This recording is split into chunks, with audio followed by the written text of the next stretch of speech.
On the morning of January 5th, 2023, Bed Bath & Beyond released a business update talking about their financials for the last 3 quarters, and they put a statement at the very end that shocked a lot of investors.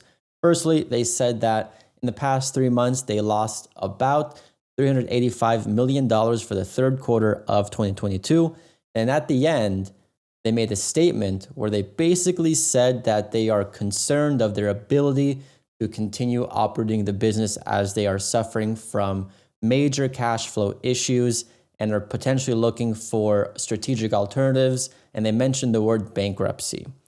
So from that news, a ton of financial media came out with articles saying that Bed Bath & Beyond is preparing to file bankruptcy within weeks. You had Reuters, SF Gate, The Street. Everyone was talking about how Bed Bath & Beyond are going bankrupt. Now, when that business statement came out and all the articles flooded the media, we did see a big drop on Bed Bath & Beyond as it dropped from about $240 per share all the way down to a drop about $180 per share in a little instant. But then only a few days later, after hitting a low of at about $130 per share, we saw Bed Bath & Beyond go on a monstrous short squeeze, hitting highs of nearly $6 per share. So in this video, we're going to talk about the whole idea of what a short squeeze is, why it happens, and how you can find stocks like Bed Bath & Beyond when they're still at a very low price and ride it all the way up as far as you can. If you've been following me on social media, then you know that I was able to buy Bed Bath & Beyond at about $1.90 per share, and I sold most of it on the way up into the $5 per share area.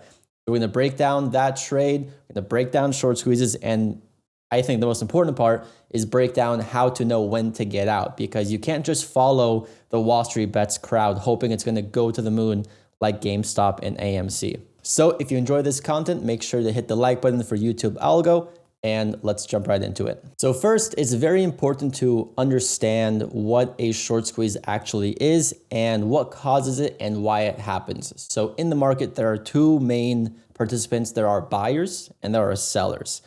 And whenever people talk about a short squeeze, it's basically just talking about sellers. But a short seller is basically someone who borrows shares from a broker, sells it at a high price with the goal of buying it back for a lower price. And then, whatever profit they made in between is what they keep, and they give the shares back to the broker. So if they take a bet and they sell a stock at a high price and it drops down low, all they have to do is buy the shares back at the open market and they make their money. However, if the stock happens to go higher than their entry price, now they're actively underwater. And the dangerous thing about short selling is that technically a stock can go to infinity, right? If you recall, GameStop went from like $3 per share all the way up to like $400 per share, right? And if you're a short seller who sold short at $3, it goes to $300, you're down 10x on your money. And you can actually go into debt with your broker, as there were many stories of people on GameStop who had to mortgage their house and file for bankruptcy because they took too big of a short position. So basically what a short squeeze is when there are so many short sellers in one specific stock and then the stock starts to uptrend, all those short sellers have to scramble and buy back into the stock. And if there's already a massive amount of buying pressure in the stock, obviously if more people buy into it, the price goes up. Simple supply-demand concept, right? Now, the interesting thing about Bed Bath & Beyond is if you look at the scans, this is my number one scanner that I use. You look at the fundamentals and then the short interest of Bed Bath & Beyond, it's updated now to 33%, but back on the 5th, when that bankruptcy news first came out, it was at about 47% float short. That means that nearly half of the entire float, the outstanding shares publicly traded stock, was actively sold short. Now, the reason why this turned into a massive short squeeze is because whenever a publicly traded company goes into bankruptcy, what basically happens to the shares is that they go away. So ideally, if you are a short seller who is betting on a stock going bankrupt, you have to eventually cover the position before they go bankrupt. If you recall back in 2020, there was a very popular stock, Hertz, that when they filed for bankruptcy, it had a very similar short squeeze where it went from $1 to $6 because all the short sellers had to scramble to get out before they actually went bankrupt. Because if they held too long, their entire investment would go worthless and they would make no money and lose it all. So this kind of created a perfect storm on Bed Bath & Beyond where everyone was panicking. All of the financial media was talking about how Bed Bath & Beyond is going to go bankrupt. So all the, basic retail traders panicked, sold into it. But then because there were so many short sellers who were panicking to get out, eventually it created that reversal and went for that massive squeeze. Now here's when I started to really kind of pay attention to Bed Bath & Beyond. I noticed over the weekend from the 5th to the 9th that there was a lot of negative media all over this stock. And I said right here that, every single headline on it is talking about its potential bankruptcy. And recall what it said about Hertz. Bankruptcy can lead to a big spikes from short-term shorts needing to get out. And I said I'm somewhat interested in Bed Bath & Beyond for a bounce play off of 145. So the reason why I was interested is because I was seeing something called a failed breakdown and then a reclaim and hold. So those are a lot of technical terms, but basically, now just to make it super basic so most people can understand this, there's a very basic trend.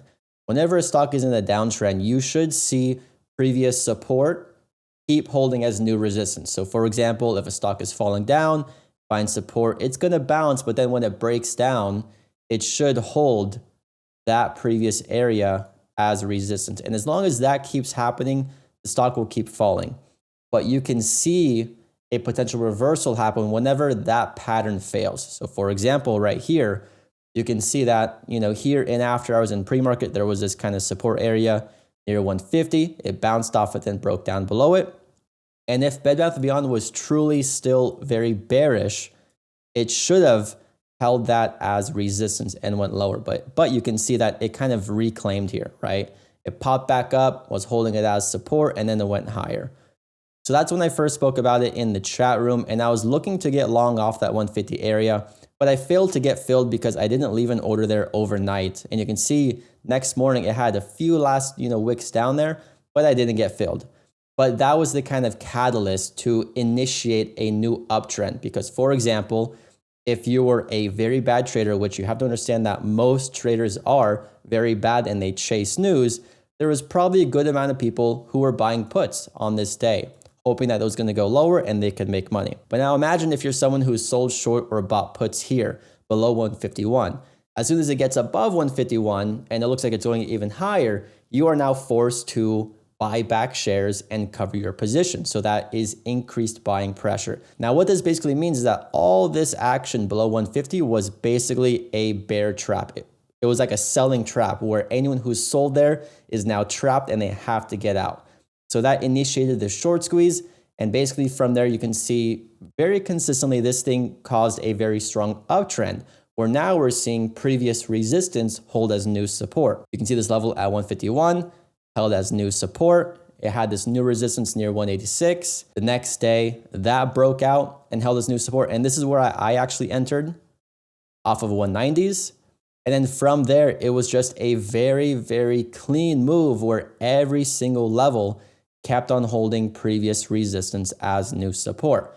So that's basically how I found my entry on this. Number one, I knew that there was a very big short squeeze looming from the massive, short float percentage, all of retail traders kind of, chasing the bad news and hoping it's going to fall further. And then just, having confidence with taking the entry based on my strategy and mitigating the risk by having a max loss. Now, as far as locking in profits along the way, you can see here is my screenshot of all of my trades on Bed Bath & Beyond. I bought both options and stock at 190. And just for taking profits along the way, now the main thing with taking profits along the way is that yes, of course, you want to, try to hold the stock for as long as you can. Everyone has dreams of the next GameStop, but it's probably not going to happen, right? We're not going to see another GameStop move for probably another 5 or 6 years, if that. So you have to just be confident with the fact that this is just one trade and not one trade is going to change your career. So we go to the daily chart, we mark off the previous levels of resistance. That's what all these red lines are. And whenever the stock hits those levels, you take some profit, pay yourself, lock in some size. And basically, as long as the overall trend keeps on holding strong, where it keeps on holding previous resistance as new support, it still has potential to go further. Now you can see here on Friday, that pattern broke where we had that first big red day.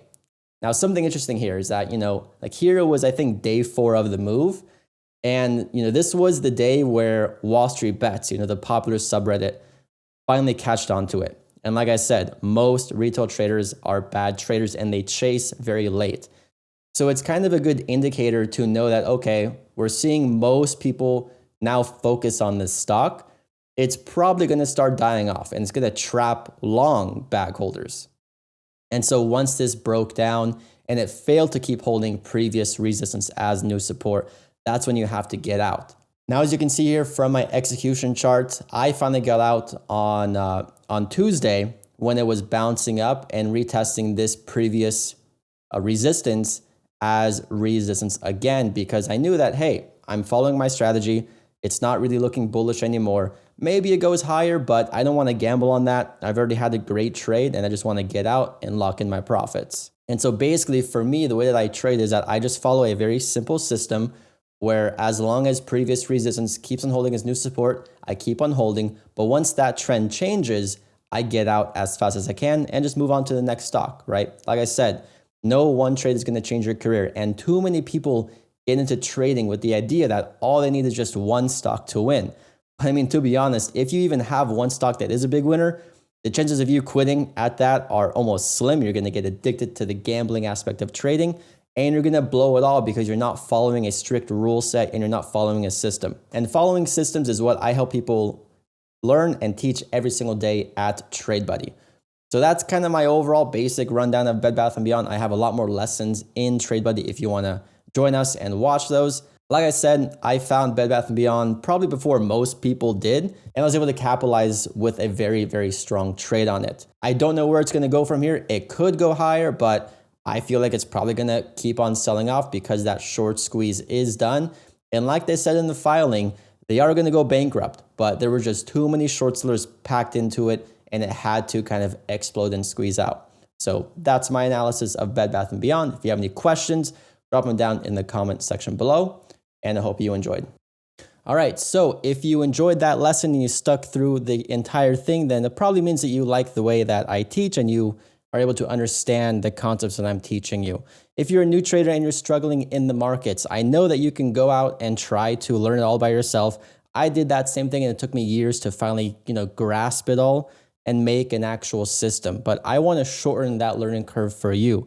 So I have a lot of free content down below. Number one, I have my 1-hour trading course that you can sign up for completely for free to get an actual roadmap of how to trade. And also I want to invite you to my community of traders with a 14-day free trial. You're going to get a course, a chat room, and you can talk to me directly and ask me questions. So I want to help you on your journey. I know it can be very stressful, very hard to kind of figure out all the pieces, but I've already made the puzzle and I want to give it to you solved. So if you want that content, please click the links down below. And with that being said, I'll see you in the next video lesson.